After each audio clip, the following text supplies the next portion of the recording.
Now we want to talk about gas stoichiometry.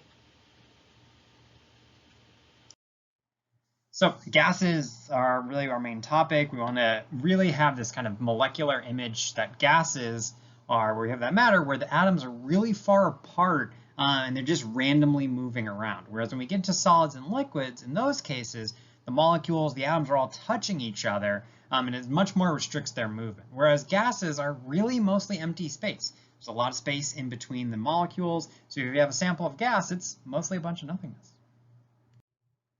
And one of the real kind of implications that comes from that is because these molecules are really far apart, all the different gases, it doesn't really matter what the molecules that you're looking at are.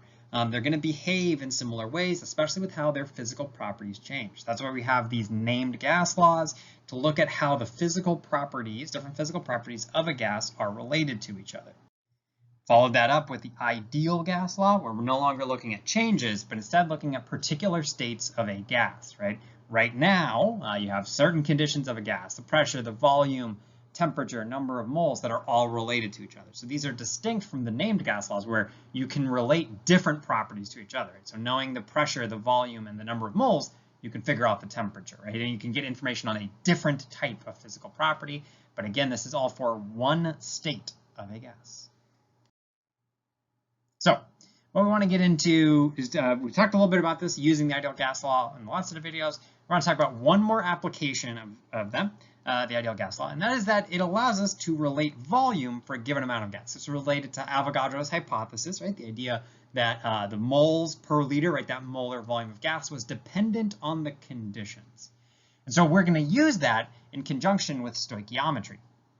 Say previously when we looked at stoichiometry, say this top reaction, where we were looking at, say, you have some aluminum oxide and how much aluminum oxide should you get in order to produce your target mass of aluminum, right? You have a solid becoming a solid, and we would describe those as using masses, right, as the amount of solid that you have.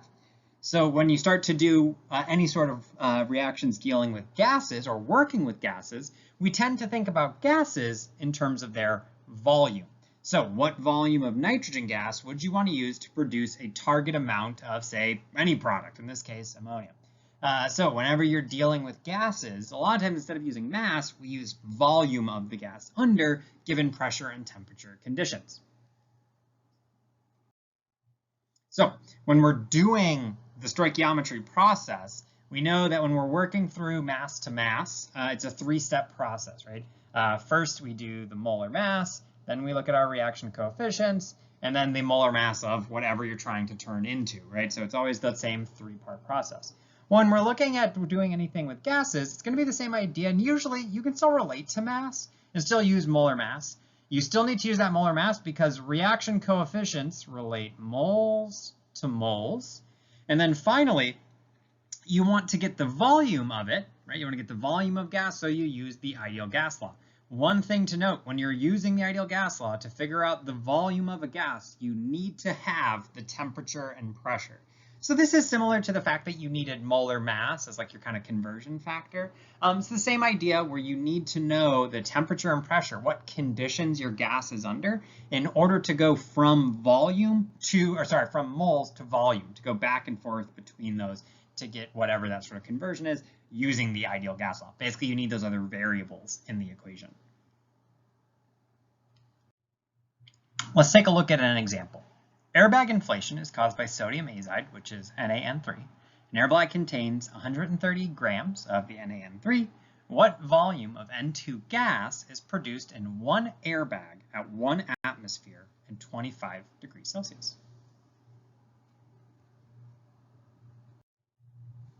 So if we start out trying to read the problem, parse it out, we want to think, what do we want? And we can see that what we're after is a volume of nitrogen gas. This is the kind of thing we've looked at before. We've dealt a lot with volumes of gases, right? We saw our named gas laws. One of the things to parse out right away with the named gas law, we would have some information about a different volume of the gas. There'd be indication of a change. There's definitely a change going on here, but it's a chemical reaction. It's not that you're compressing the gas or expanding the gas, heating the gas. You are creating gas, right? New gas is being produced in this chemical reaction. And what is the volume in that chemical reaction that's being made in that process. So when we want to get the moles, right, we know we're dealing with moles and whenever we're dealing with stoichiometry, we need moles. And whenever we see a gas involved in there, we know that we're going to be using the ideal gas law with the moles, which is what plugs into our stoichiometry.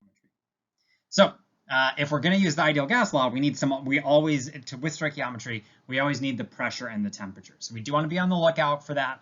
Do I have pressure and temperature? That's going to enable me to use the ideal gas law to plug it in with my stoichiometry. So what information is there? We can see we need to be given mass of the other thing in our reaction, right? And that's going to become where the reaction comes in. We know that in order to do stoichiometry, we need to use moles. So we're going to need to figure out the molar mass of our NaN3, which we can compute using periodic table. I'll plug that all in, be good to go. Okay, so we know we're going to use the ideal gas law here, where that's going to be one of our kind of big plugins. We know what we want to get out of that is volume. So N, R, T, and P, number of moles, R, T is temperature, P is pressure. Those are the variables we would need to plug in. And so we know that the pressure and the temperature were given. The pressure was 1 atmosphere and the temperature is 298 K. We want to be careful. It's 25. We've got to add up into Kelvin. But the number of moles, we can see that's what we don't have, right? We do have R, that's our gas constant. But that number of moles of N2 isn't given in the problem because it's being created in the chemical reaction. And really what the question is asking is how many moles of N2 are we going to make? So we can use stoichiometry. We know we started with the 130 grams, right? That was given to us. From that, we can use the molar mass of the NaN3 that we have right here. I computed that myself, looking at the periodic table of what the molar mass of sodium and the different nitrogens are. So I can get that 65.01. I turn it into moles. Then you'll note I'm using the reaction coefficients, the 3 and the 2, to go into moles of N2. So if I have if I react 130 grams of the NaN3 in this reaction, I will produce the 3 moles of N2. So the 3.0 moles of N2 will be produced. Normally, or previously in stoichiometry, we would have then used, say, the molar mass of N2 to get a mass of the N2. And you can do that if you want us to know the grams of N2.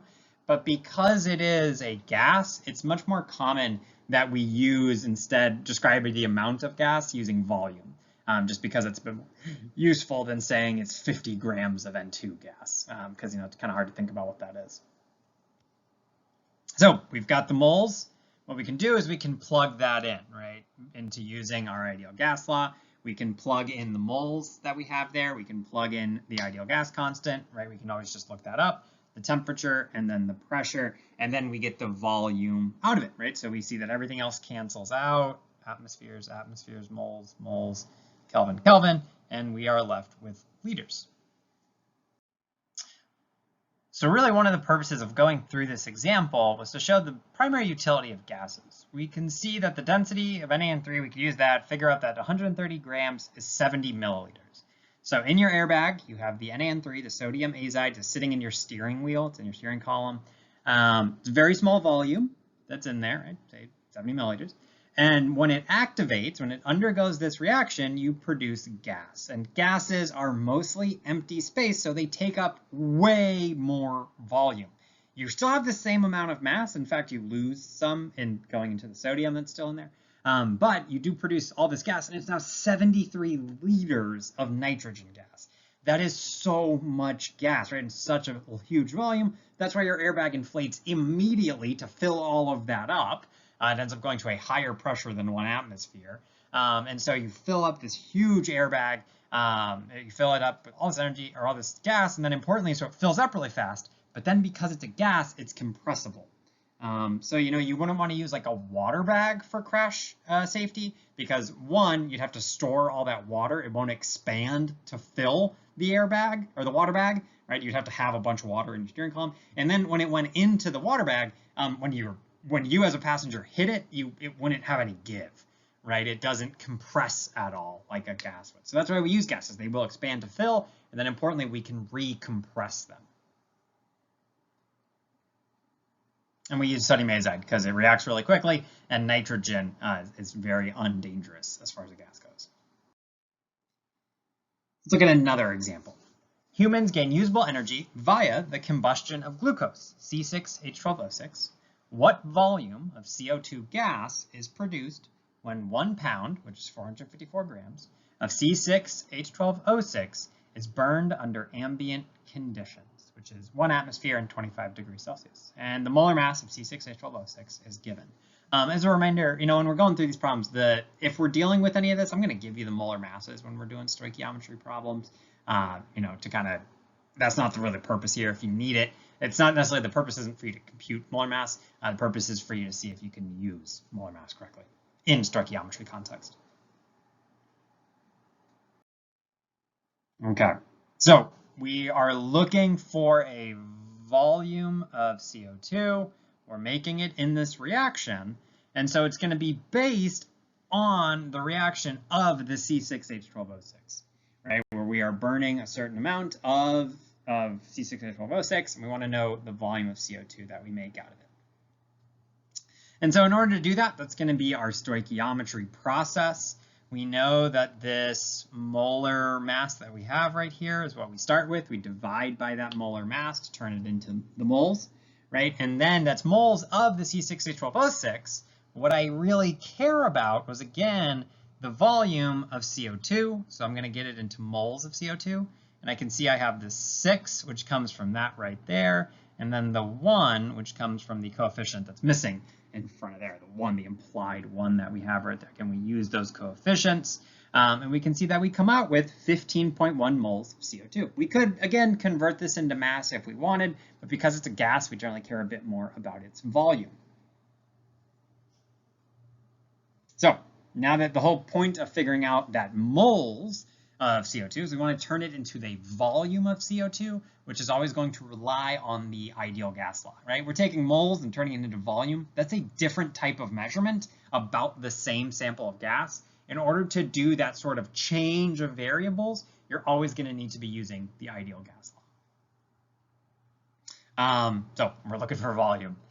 We know that the pressure we're given is 1 atmosphere. The temperature, we're 25 degrees Celsius. Turn it into Kelvin by adding the 273. And then the number of moles is what came out of stoichiometry, right? We got 15.1 moles of CO2. So we can plug all of those variables in, right? We had our pressure, the number of moles. R is the gas constant. We always can just look that up. And then the T is the temperature. We can rearrange it, divide the 1 atmosphere. We can see then that those moles cancel, the Kelvin cancel, and the atmospheres cancel. And we are left with 369 liters. So when a human loses weight, you do it by burning, say, glucose, by doing exercise, by burning that. And you really lose, the primary way that you lose that mass is by breathing it out, right? You breathed in oxygen, O2, you breathe out CO2 gas. So that gas has a little more mass to it that you are breathing out. And for every 1 pound of C6H12O6 that you burn, so 1 pound of mass off of you, that is 369 liters of gas that you are exhaling. That is just blowing the fat away.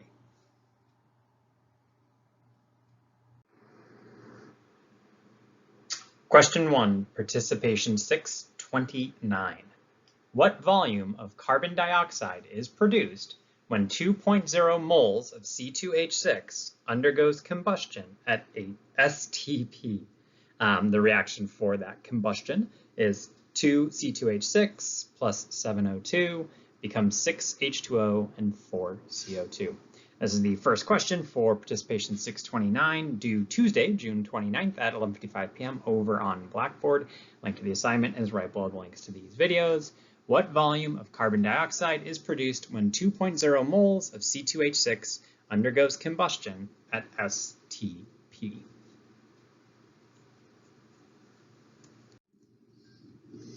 All right. First video down. Already found our first question for participation 629. That one's due Tuesday. Wednesday, you have the Module 9 homework due.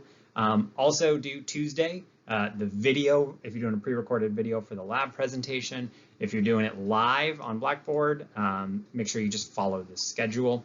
The final exam also opens on Tuesday, and it will be due by Thursday the 1st. It's our first July due date, the only July due date of the entire class. It's going to work like all the previous tests, just we'll have 3 hours because it is a little bit longer. But otherwise, it's going to work like you just need to pick 3 hours within that time window. But otherwise, just getting started. Our final set of videos, our final participation. It's been a whirlwind of a course. Let's finish strong. Find those participation 629 questions.